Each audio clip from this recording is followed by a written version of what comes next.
When someone gets shot, you see the muzzle flash, hear the gunshot, and maybe even witness the puff of smoke as the bullet rips through the air. You've probably watched countless scenes of people getting shot on TV and in movies. But what actually happens when someone gets shot? Which injuries are fatal and which ones aren't? You may be surprised at what it actually feels like to get shot. You hear the echoing of a gunshot. People all around you begin to scream in panic. You run and dive for cover. As you breathe heavily, trying to get your bearings, you look down. You've been hit. A pool of blood begins to soak through your shirt. How does getting shot feel? Let's find out. We've all seen someone get shot in movies or television shows, but do these depictions have it right? According to the CDC in 2017, around 40,000 people died from gun-related deaths in the United States alone. However, many people also survive being shot, and when they tell their story and what it feels like, there are several commonalities. That being said, everyone is different. Some people have really high tolerances for pain, while others not so much. The sensations felt from being shot are most certainly connected to the location of the bullet wound, the size of the bullet, and the person themselves. But let's look at different accounts and see what most have in common. Many gunshot survivors remember the initial penetration of the bullet. The strange thing is that they don't remember feeling any pain at first. This is surprising, since you'd think a searing hot chunk of metal ripping through your skin, muscle and nerves would be excruciating. However, for the most part, survivors of gunshots tend not to notice they have been shot until they see blood. One gunshot survivor remembers the impact of the bullet feeling like someone had thrown a small pebble at her. The bullet hit her in the side, and all she remembers was being in shock, but not feeling any initial pain. This may be surprising at first, but this is not uncommon with people who have been shot. Many people recount that within the first few moments of being hit by a bullet, they didn't feel anything at all.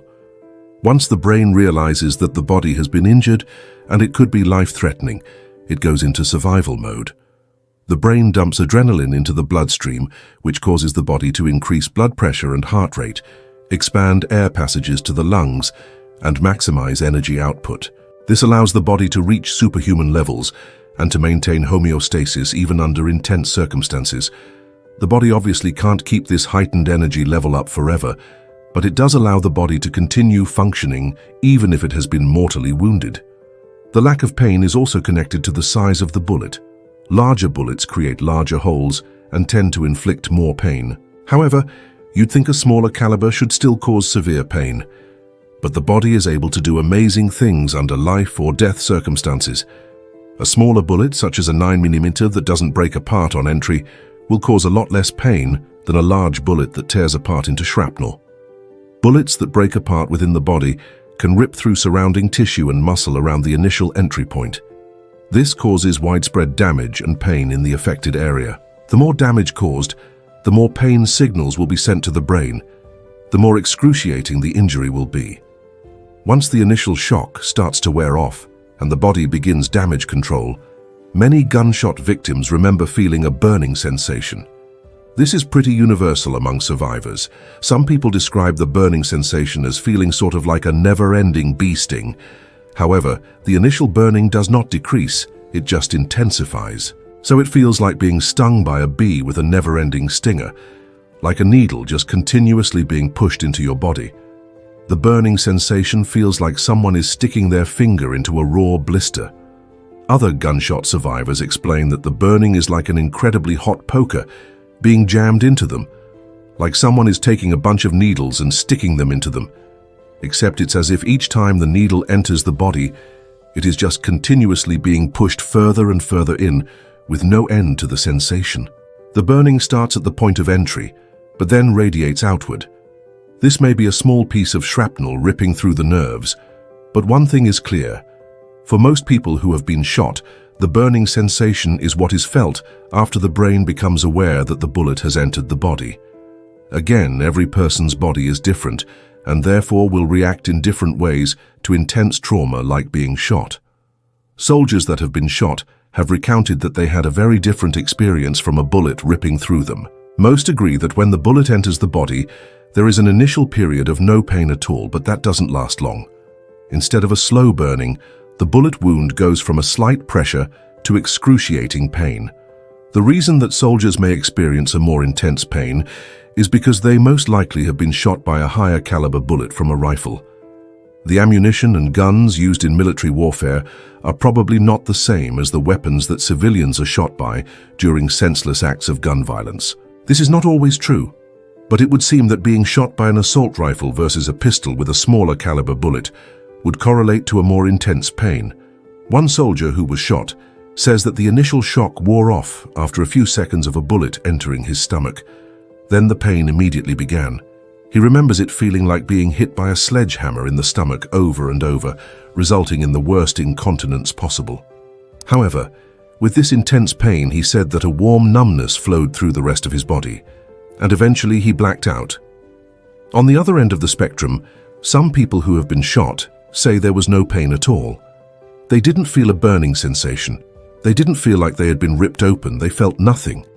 This could just be based on the person, but there are actually a few accounts of people being shot and saying that they didn't feel much pain. One man who was shot in the calf by a .22 caliber bullet said that it didn't hurt. He chalks this up to the bullet being small. It also probably had to do with where he got shot, as there are no vital organs in the calf. Being shot in different areas of the body seem to account for different sensations. But what about being shot in the head? You may be surprised to find that surviving a gunshot wound to the head is not as uncommon as you might think. You might also expect that being shot in the head would be excruciating, but this isn't necessarily the case either. One man was shot in the head by his wife while he slept. Now, accidentally shooting someone in the head seems unlikely, but that is the story the wife stuck to. Either way, while her husband slept, the gun went off and the bullet ripped through his skull. When the man awoke, he didn't even know he had been shot. Instead, he complained to his wife of a massive headache. The headache was so bad the man asked his wife to drive him to the hospital, which she did. According to the victim, it wasn't until the nurse at the hospital informed him that he had been shot in the head that he realized what had happened. At this point, the wife ran out of the hospital to avoid being charged with attempted murder. However, this is not the only account of someone being shot in the head and surviving. There are a few commonalities between survivors of gunshot wounds to the head. The first is the intense headache that accompanies the bullet penetrating the skull. This is not surprising, as they now have a piece of metal lodged in their brain. The other commonality is a ringing sound. Most people who have been shot in the head and survive say that they hear a constant ringing in their ears. Some describe the ringing as a unique sound, unlike anything they've ever heard before. It is so